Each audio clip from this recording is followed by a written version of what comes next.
আল্লাহ পাক রব্বুল আলামিন সূরা বানী ইসরাঈলের ৭২ নম্বর আয়াত ৮ নম্বর রুকু ১৫ নম্বর পারায় ইরশাদ করেন, ওয়ামা কানা ফি হাযিহি আ'মা ফাহুয়া ফিল আখিরাতি আ'মা ওয়া আদাল্লু সাবিলা।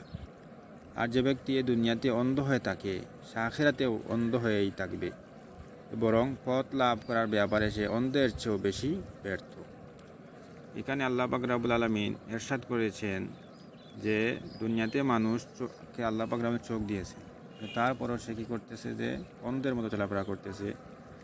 যে দিনের কাজ, আল্লাহর কোরআন আছে, হাদিস আছে, আল্লাহ যেভাবে আদেশ নিষেধ মান্য করার কথা বলেছিলেন কোরআন এবং হাদিসের মাধ্যমে, তা দেখেও করতেছে না, বোঝার চেষ্টা করতেছে না, কোরআনের দিকে চোখের মনোনিবেশ করার চিন্তা ভাবনা সে করতেছে না।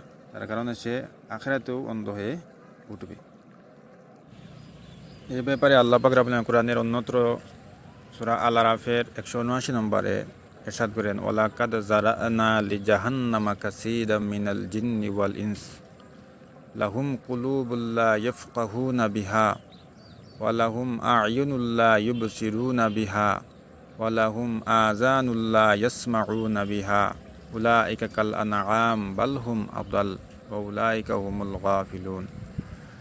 আর আমি জিন এবং মানবজাতিকে সৃষ্টি করেছি, ওই সকল জিন এবং মানবজাতির জন্য আমি জাহান্নাম তৈরি করে রেখেছি। যে সকল জিন এবং মানবজাতিরা, তাদেরকে আমি হৃদয় দিয়েছি, যে হৃদয় দ্বারা সে চিন্তা ফিকির করে না।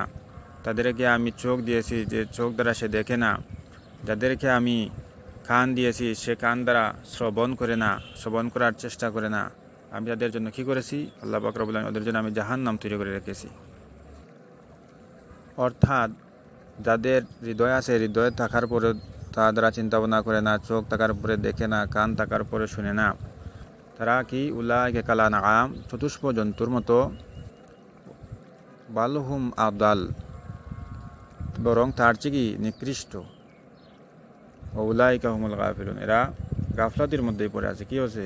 গাফলাতির মধ্যেই পড়ে আছে, নিকৃষ্টতম জন্তুর মতো, বিবেকহীন জন্তুর মতো বিবেক ছাড়া চলাফেরা করে, মানুষের অন্তর দ্বারা চিন্তা ফিকির করে না যে আমি কি, কোথা থেকে আসলাম, কি আমার করা উচিত ছিল, কোথায় আমার যেতে হবে, কোথায় আমার সঠিক গন্তব্য, সেটা চিন্তা ফিকির করে না।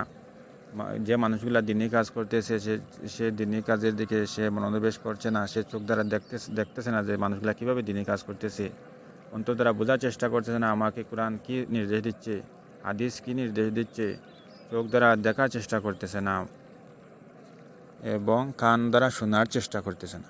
আল্লাহ পাক আমার কান দিয়েছেন যে মানুষ যে নসিহত করে, এই নসিহতগুলো একটু শুনবো, সেই চেষ্টা ফিকির আমার মাঝে নেই।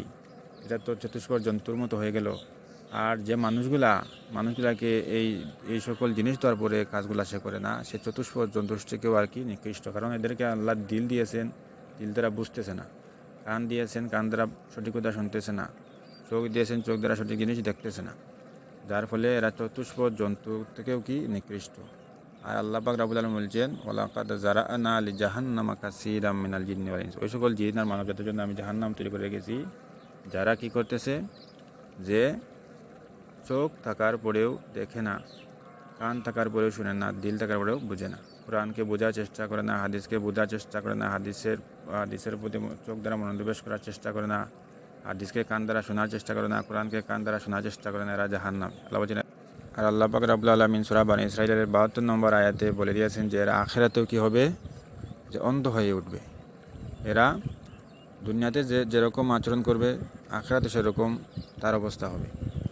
সে আখিরাতেও সে কী হবে, অন্ধকারের যুগ, জাহান্নাম একটা অন্ধকারের যুগ, সে যুগে পতিত হবে। এই অন্ধকার স্থান, সেই স্থানে সে পতিত হবে। আর আল্লাহ পাক রব্বুল আলামিন আমাদেরকে সঠিক বুঝবার তৌফিক দান করুক। আর আমরা বেশি বেশি করে আমরা কী করব, যে সৎ পথে চলার চেষ্টা করব, হকিকত পথে চলার চেষ্টা করব, আল্লাহর আদেশ নিষেধ মান্য করে চলব। আমরা আমাদের দিল, কান এবং চোখকে সঠিক পথে ব্যবহার করার চেষ্টা করব। আখিরাতে কীভাবে আমাদেরকে সফলতা অর্জন পেতে পারি, আখিরাতে কীভাবে আমরা জান্নাতুল ফেরদাউস লাভ করতে পারি, সে চিন্তা ফিকির নিয়ে আমরা চলাফেরা করব। আল্লাহ পাক আমাদেরকে সে তৌফিক দান করুক। খুবই হৃদয় বিদারক একটা কথা বললেন স্যার আমাকে। এটা আসলে খুব বোঝার বিষয়। আমরা সে সম্পর্কে অনেক অজ্ঞ ছিলাম। এটা সম্পর্কে আমাদের অনেক চিন্তাশীল হতে হবে। আজ থেকে আমি চেষ্টা করব নিজে এই সঠিক পথে চলার এবং আমার সহপাঠীদেরকে সেই সঠিক পথে চলার জন্য দাওয়াত দেওয়ার চেষ্টা করব। তাদেরকে সঠিক পথে টেনে আনার চেষ্টা করব। পাশাপাশি আমার এলাকার সহ সমাজে আমি যাদের সাথে চলাফেরা করি তাদেরকেও আমি নিজে প্রথমে সঠিক পথে চলে তাদেরকেও সঠিক পথে টেনে আনার চেষ্টা করব। আমাদের জন্য দোয়া করবেন স্যার। তো বেশি বেশি করে আমরা কী করতে পারি, সঠিক পথ অবলম্বন করতে পারি।